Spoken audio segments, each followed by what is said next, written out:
Olá pessoal, tudo bem? Tava aqui pensando, ultimamente, se você ligar o noticiário, se você ir para as redes sociais, você vai ver muito sobre a questão da guerra, né? Quando o Hamas invadiu Israel, Israel deu uma resposta. E aí hoje a gente vê pessoas que defendem o Hamas, pessoas que dizem que Israel está passando do limite para poder dar resposta, pessoas que dizem que Israel não é inocente, enfim. Não é para descobrir quem é inocente ou não. É para a gente ponderar sobre o que não deve ser feito, sobre o que não pode ou não poderia ser feito. Quando a gente vem falar numa grande guerra dessa, não é sobre quem está certo ou errado agora a única pergunta que a gente precisa responder. Mas a gente precisa se atentar principalmente, e é por isso que o conhecimento faz diferença, a compreender as raízes da situação. E antes de falar sobre a raiz, por que me veio isso? A gente convive com várias pessoas desde o dia que nasce. Ninguém aqui nasceu sozinho. No mínimo estava lá você e sua mãe. No mínimo. E aí quando a gente nasce, depois a gente, você é introduzido no seio de uma família. Não sei as pessoas ali que você chamou, tem por grupo familiar. Digo isso porque algumas mães, não querem exercer a maternidade, por alguma razão. E aí você é inserido em um grupo familiar, ok. E a gente precisa compreender que onde quer que nós estejamos inseridos, a gente não pode impedir a atitude do outro, mas a gente tem controle sobre as nossas reações. Quando alguém nos faz o mal, se a gente devolve com a mesma moeda, olho por olho, dente por dente, como nos traz lá no Antigo Testamento, guerras começam. Então é para mim ser bobo e não fazer nada. Não é sobre isso. É sobre não oferecer ao outro aquilo que nós não gostamos de receber. É sobre achar formas civilizadas e eficazes de resolver determinadas situações.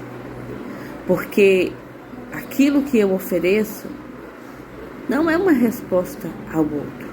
É sobre aquilo que eu tenho para oferecer por mim. Ontem, participando de uma formação, uma irmã falando sobre uma determinada situação, e ela disse, não, eu vou agir dessa forma porque é o correto. E aí ela ouviu de resposta de Deus, que Deus não falou nem sim nem não, mas ele disse, se você fizer, você vai se tornar pior que ela, do que o mal que essa pessoa te fez. E aí a gente às vezes vê dentro da própria igreja situações que às vezes não é por maldade, mas são situações impensadas. E dali começa um conflito. Porque um fez sem pensar, o outro reage sem pensar, e aí a história vai virando uma bola de neve, que vai crescendo. E aí agora voltando a Israel, não é por um pedaço de terra hoje, não é de hoje. A história começa lá no Antigo Testamento. Abraão, casado com Sara, já na velhice, eles não tinham filhos, Sara não podia ter filho, e era permitido pela lei, que então Sara disse, olha, toma nossa escrava Agar, tenha relações sexuais com ela, para que ela possa conceber um filho, para que você não fique sem descendente, porque era preciso manter o nome, manter a história.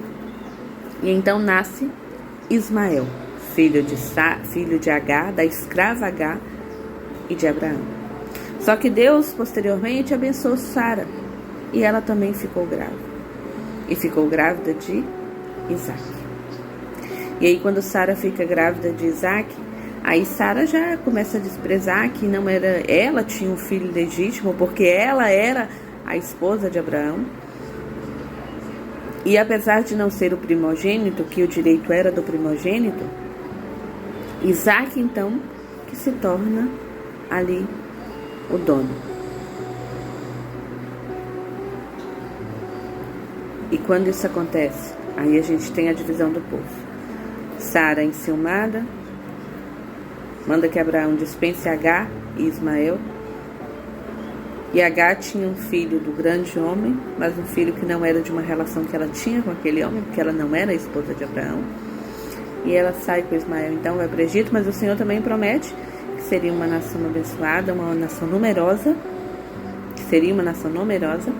e ela vai então, e ali a gente tem vários trechos que Agar desesperada, raiva, até pede para morrer, mas o anjo do Senhor aparece e ela diz: o Senhor cuidará. E Isaac segue outra trajetória. E aí nós temos esses dois povos. O povo do lado de Ismael, o povo do lado de Isaac. Eu me lembro, e te convido a buscar lá na palavra, que o Senhor prometeu que abençoaria o povo de Isaac, que seria uma grande e numerosa nação, que não se daria para contar com as areias do mar. Mas o Senhor também disse que seria uma grande nação, o povo de Ismael. E o Senhor cuidou de Agar e de Ismael. Mas a história entre os irmãos, entre aquelas duas mulheres ali, por uma situação permitida na época, ela vai abrindo uma barreira. E é lá que a guerra começa. E por que eu estou te dizendo isso, meu irmão? Porque a gente vê no noticiário e fala: nossa, meu Deus, tenha misericórdia e piedade, que são coisas que doem no coração. Para mim, como mãe, quando eu vejo cenas de pais com seus bebês mortos no colo, despedindo, que recebeu a notícia, uma criança que os pais morreram, todo mundo da família morreu e ela agora está sozinha, me parte o coração. Mas a pena, a dó, não leva ninguém a lugar nenhum. É preciso a gente ter compaixão, e compaixão é para trazer para dentro do coração a dor do outro. E é isso que Deus tem de nós. E aí, por que eu digo isso? Sabe por quê, meu irmão? Porque a gente precisa pensar nas nossas atitudes aqui, com os nossos. Porque uma palavra errada, um gesto errado, uma reação errada, ela pode causar um conflito muito grande. Sabe quando você vai acontecer um problema ali entre dois irmãos? Isso é lá do tempo de Abraão. Acontecer um problema na nossa família entre dois irmãos, entre dois familiares?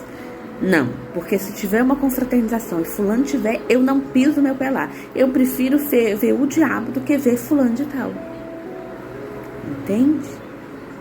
Entende onde a divisão começa? Entende que as mágoas não resolvidas, elas vão crescendo e ao invés de brechas, as brechas vão virando lacunas cada vez maior, e aí um não pode ver o outro, prefere ver o diabo do que ver o outro? Oremos e vigiemos. Estamos em um tempo que estamos sendo passados pela peneira. Estamos no tempo da colheita entre o joio e o trigo, que crescendo pareciam iguais. Mas o joio a gente poderia até dizer que ele é estéril. Não estéril porque ele não produz frutos, porque ele produz também, a espiga também produz. Mas se ele não passar por um processo, e assim que ele estiver pronto, ele for ingerido pelos humanos, ele pode inclusive causar intoxicação. Ele precisa passar por um processo para que possa ser usado. A espiga de milho não. Vai lá, bota no fogão, assa, e que delícia, milho assado. Mas nós estamos num tempo de passar pela peneira. E o que você é? Você é sumo? Você é caldo que vira suco? Você é polpa? Ou você é bagaço que vai ser descartado? Que se deixa diariamente ser descartado. Oremos e vigiemos, porque o espírito está pronto, mas a carne é fraca. É o que nos traz a palavra do Senhor. E não paremos de olhar para a vida do outro. Olhemos para a nossa vida, se ela está em Cristo. E assim muita coisa será evitada. Não é sobre a guerra do mundo. A gente precisa olhar para ele e falar: que pena deles. A gente precisa olhar e falar: são nossos irmãos. Que Deus abençoe.